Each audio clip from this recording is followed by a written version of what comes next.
السلام علیکم سامعین، 21 جمادی الاخری کی تاریخ شروع ہو چکی ہے، 3 جنوری ہے۔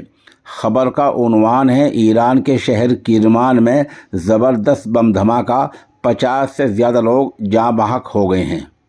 خبر تھوڑی تفصیل سنیے۔ وہاں کے گورنر کا کہنا یہ ہے کہ آج ایرانی کمانڈر قاسم سلیمانی کی چوتھی برسی منائی جا رہی تھی۔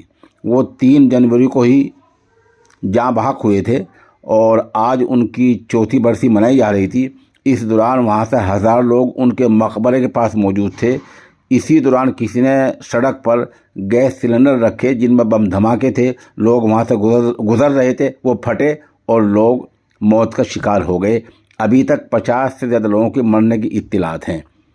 وہاں کی سرکار نے کسی کی گرفتاری ظاہر نہیں کی ہے۔ آپ ہمارے ساتھ بنے رہیں، یہ اطلاعات بالکل ابتدائی ہیں، جیسے خبر اپڈیٹ ہوتی رہے گی ہم آپ کو مطلع کرتے رہیں گے۔